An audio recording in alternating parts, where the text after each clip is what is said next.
So this one's going to be about another book summary, and this super book summary is actually pretty great. It is really great. And this episode's also probably going to be about a few thoughts that I'm having or that I think are quite good to share or to just spread or to give to you and all those things. So I guess it could be quite good for you. But yeah, I'm going to see you after the intro, as always. And with that being said, hello and welcome back to the next episode of the Self-Development with Tactics podcast. It is a little bit disturbing just because I just before had some problems with the audio, and I kind of have a funny feeling that I'm hearing myself all the fucking time by speaking into the microphone. But I guess I don't know.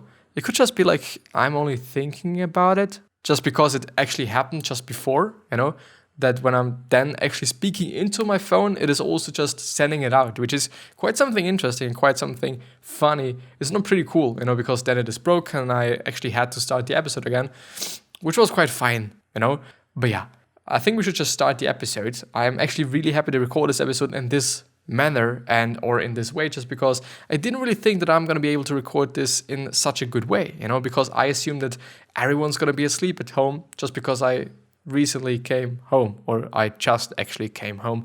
And the first thing that I'm always doing is recording, on quite a lot of days, not on every single day in a week, but most often I'm just trying to record first and then do anything else, just because I like it, and I kind of have the feeling that I should be doing it and that I have to be doing it and whatnot, even if I do not actually need to have an episode for today, because I've already done everything for today, which is amazing, which is a really good thing if you're just having a day that's going to be busy, that's going to be a little bit maybe stressed out and whatnot.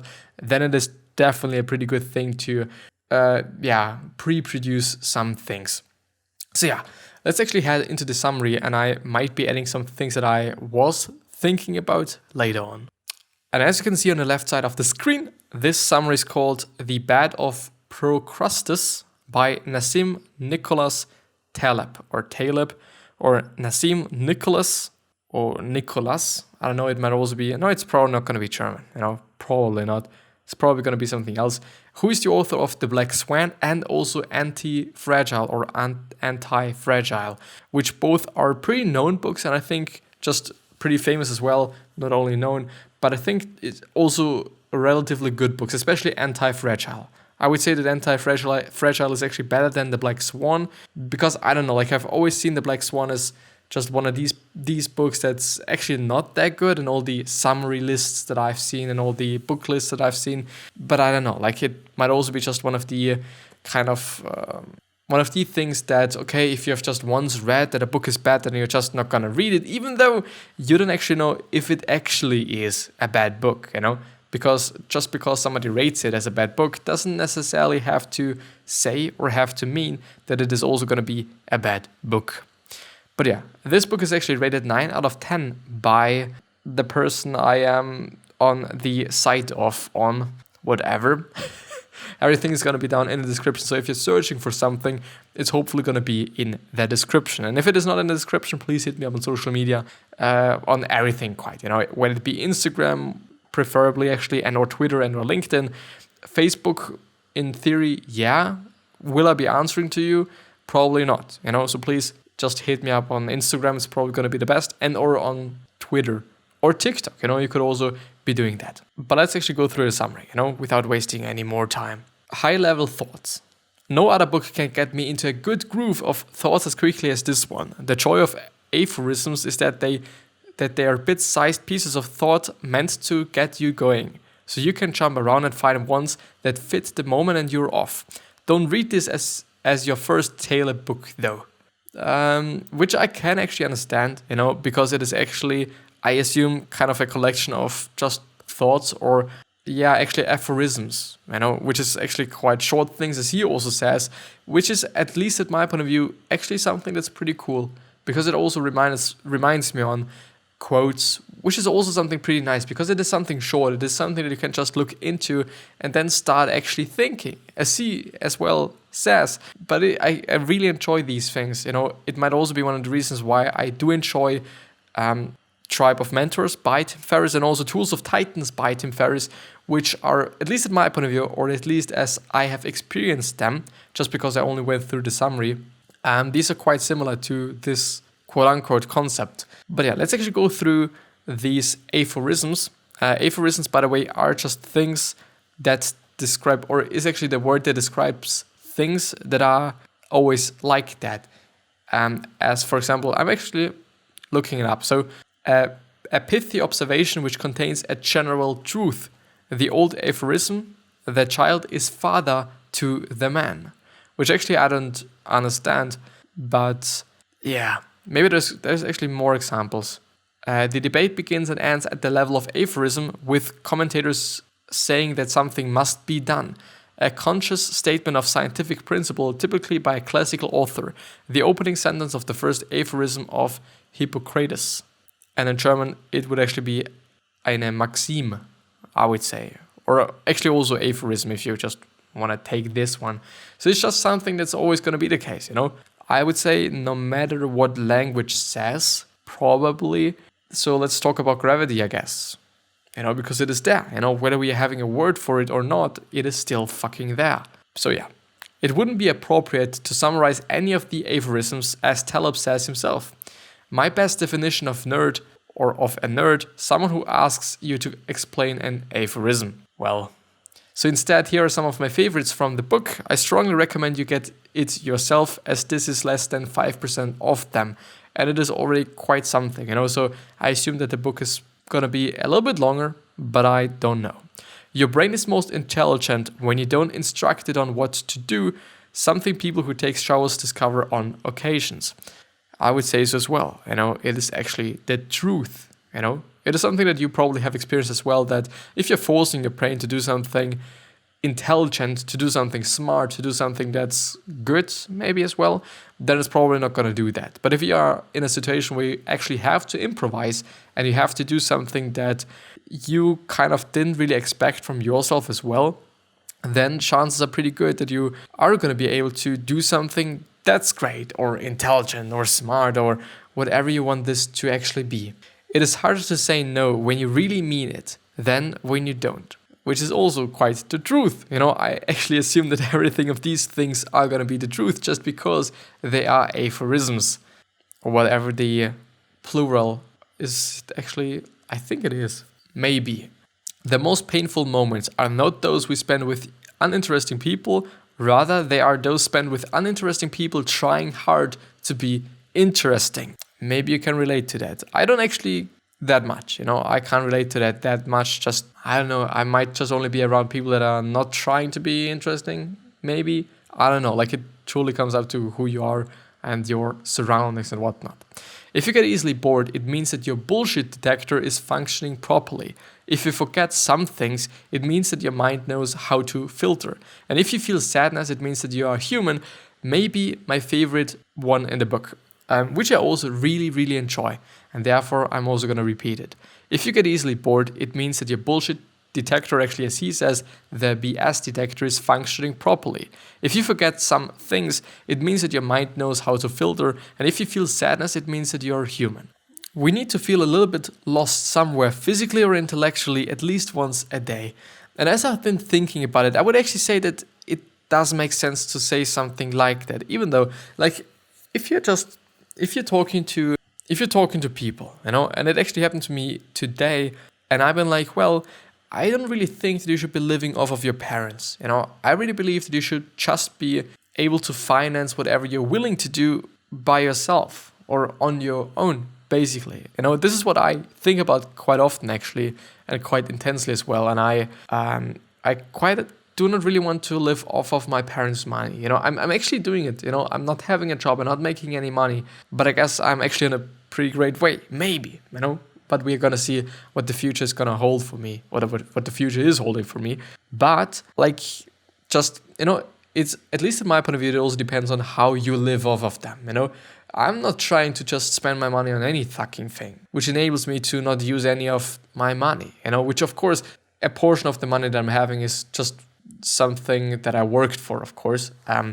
Whether it be just because of competitions or whether it be just because of my internships, and all those things. Like a small portion, I would say, a rather small portion, I would say. But still there is something, but I'm not trying to just, I don't know, spend my money on any fucking thing. I'm really not trying to do so. I'm always just keeping an eye on my expenses. I'm never ever trying to just be expensive. And I think it is also in the end going to be something that I'm going to struggle with. And I'm still struggling with it, or at this point in time, I'm struggling with it, with actually spending money, because I'm quite unable to spend any money because I just don't want to do it. It is something that's not really natural for me or to me. It is just something that I don't do, and I also don't really like to do. But yeah, so just the point of what I was saying is that probably a lot of people are gonna disagree with you in that. So if you're thinking about it in the same way, maybe, then a lot of people are gonna, at least at my point of view, they are gonna not really agree with you, I guess. Maybe it's just because it is some sort of a known concept that you're gonna live off of your parents until you make your own money and whatnot, and it is kind of like, yeah, what it is. But the problem with it is that if you're just living off of your parents, they are having the leverage, which is something that I do not actually want to have. This is also one of the reasons why I'm trying to, I don't know, I'm actually living off of their money. Like, I'm not gonna be like, well, I'm not doing this and whatnot, but I understand that it is not something good, because then they are having the leverage, because they're actually giving you the money. You won't be able to exist without their fucking money. If you're able to sustain yourself without their fucking money, what should they be saying? If you're able to actually rent a home, live there without them and whatnot, what should they be saying? If they say like, move out, you piss me off, you move out and you're just gonna have a normal life. It's probably not gonna be the best one. It's probably not gonna be as good as in your parents' home, just because of the maybe money density or whatever you want to call it. But you're gonna be having a life, which is, on the other hand, also something that I'm thinking about. Like, I would actually argue, and I'm also not trying to be cocky or whatnot, I would actually say that I'm gonna be able to, or I would be able to just sustain myself in a way that is probably not gonna be a pretty nice way to have, I would say. So like, just, I wouldn't talk about poverty. I wouldn't necessarily say so, because I would have had a home, or I would have a home, and all those things, like all these really necessary things. But I wouldn't really have anything that is not really necessary. Whether it be fancy food, whether it be just I don't know. I think it would also be tough to finance just internet and whatnot, and Wi-Fi and all those things, because I don't know. Like, I would actually argue that it's not going to be easy, since it's something that's quite expensive, and also like just my mobile phone, so that I'm able to use it, whatever it is called, I don't actually know. And like, food is not going to be the problem. I'm able to just really, really, really just only live off of a few bucks a fucking week, and I'm really fine with it. I'm actually able to just cook some things, I guess, that are, first of all, quite healthy, and also are just, quite tasty. It's not gonna be super nice, but I'm never ever cooking something that's super nice, I guess. I would say, compared to just being in a restaurant, it's not gonna be as good. It really is not gonna be as good, just because I'm cooking in a different way. I'm cooking in a way that's there is actually quite some oil. Like, I'm not gonna lie about oil. I'm actually using quite a lot of oil, and I think about just reducing the amount of oil that I'm using, just because I'm just using it for cooking. I'm using it for just my oats as well, which actually works quite fine, even if it is just olive oil, which is having a really characteristic taste, I would say. You can actually taste it, but it's not that bad if you're just doing it into your in your oats. At least in my point of view, I think it's working really, really fine. Surprisingly, it's working surprisingly fine. But yeah, let's actually move on. I think that I just didn't end my point. But yeah, it's fine. We need to feel a little bit lost. I've gone through that. You exist if and only if you're free to do things without a visible objective, with no justification, above all, outside the dictatorship of someone else's narrative. Which is something that I didn't really understand, to be honest. But I would still say these bits that I'm understanding, I like them. Especially kind of the last one. Outside the dictatorship of someone else's narrative. Dictatorship actually says quite everything, I would say. One categorical, it is easier to fast than diet. You cannot be slightly kosher or halal by only eating a small portion of ham. Yeah, it is what it is. It really is what it is. And I would actually also argue that fasting is gonna be easier than dieting. Because dieting most often is gonna involve just not eating some things even though you're able to eat them. Or you are allowed to eat them. But if you're fasting, then let's for example talk about intermittent fasting. When you're intermittent fasting, then you're actually allowed to eat anything and everything that you're willing to eat. But when your eating is changed, when you're eating is gonna just be slightly different, or maybe even just heavily different than how you're used to eating, because you're probably gonna skip breakfast, which is, by the way, something that I do, and I'm doing really fine. I don't know, like people saying, well, breakfast is the most important meal in the day. Yeah, I somehow can understand it because it is fuel. Meal is fuel, food is fuel, and it is fueling my just brain and my body in the first hours of the day, or maybe not, but I'm not feeling it. Kinda, I don't really feel like, okay, I just need to eat something. I'm so fucking hungry. When it is like 11 o'clock, then I really get hungry, but I don't know. I don't really know. Studying the work. So, by the way, because I just didn't end it again, when you're intermittent fasting, you're basically only changing when you're eating, which is making it easier just because you're then not going to be able to eat as much, just because your time frame of when you actually are allowed to eat is way smaller than normally, because you could also just get up at, 1 a.m. and eat something, which wouldn't kind of be allowed if you're fasting, probably, unless you're kind of doing something, just a different kind of fasting, I would say. It's not going to be something crazy. It's just going to be a different kind.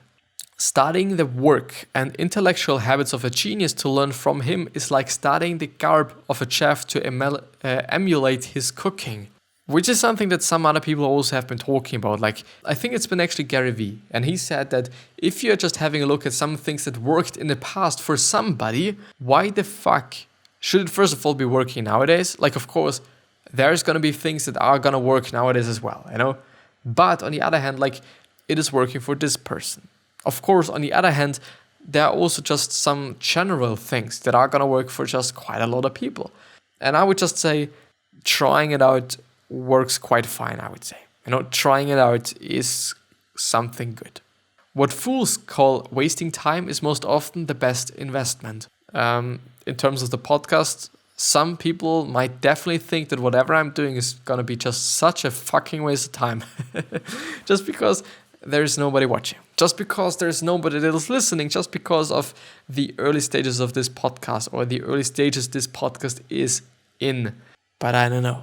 I hope that I'm going to be able to just, in a few years, that I'm then going to be able to just be like, well, I'm not going to be like, well, I told you it is a good idea and whatnot, but I don't know, that I kind of just get my validation maybe and get like, well, yeah, it did work out. I just actually wanted to work out, but I'm also quite feared that I'm just going to actually work on it endlessly. Yeah, yeah, but I don't know, like, because in the end, if I'm doing just something like that, it wouldn't be something that great, because working on something with the hope of growth, I would say, by just maybe actually being delusional and not really realizing that whatever you're doing, or the manner in whatever you're doing, this thing is just not gonna pop. This thing is just not gonna grow. This thing is just gonna stay the same. It feels quite off, it feels quite not that good. You will be civilized on a day you can spend a long period doing nothing, learning nothing, and improving nothing without feeling the slightest amount of guilt. Something that I actually maybe have to learn, I guess, because I'm always having to do something. Sometimes it's actually fucked up. Most often I kind of am happy about it, because is it drive or is it kind of like ADHD? No, I'm not having that, but yeah, Someone who says I'm busy is either declaring incompetence and lack of control of his life, and or trying to get rid of you, which is actually often something that I'm saying to my younger sibling, my sister. I'm always saying like, okay, I'm not having any time, I'm busy.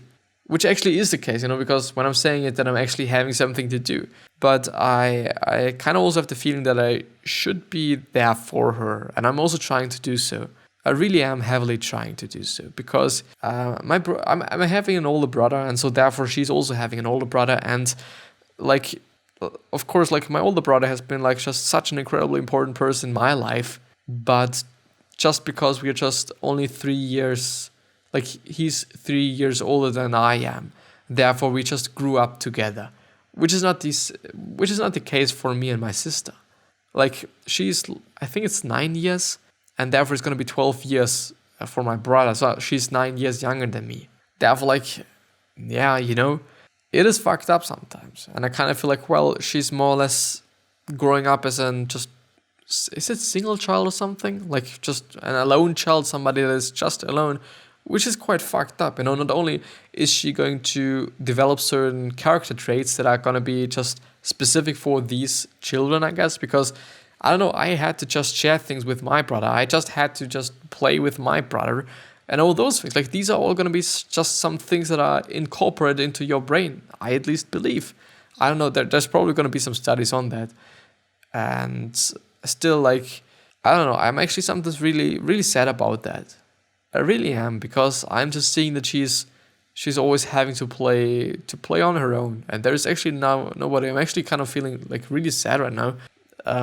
Yeah, there's nobody that she can be playing with. Of course I'm at home, but I'm not always at home. Like, I'm having to do shit, and I'm just having a podcast and whatnot. But I should try more, I guess. I'm trying, but I should try more. But yeah, to end this episode in a really good way, just do it better than I'm doing, I would say. And I wish you the best health of happiness and also success. And I also hope that you're going to remind yourself and you're going to be remembered, which basically means your legacy, which basically means doing something good and then also going to be remembered as someone good. On the other hand, I'm having 3 other questions, which is, why are you here? What are you trying to change? And what is bothering you the most? These 3 are hopefully going to show you your purpose and maybe even a business idea. I just hope. But yeah, I'm going to see you the next time.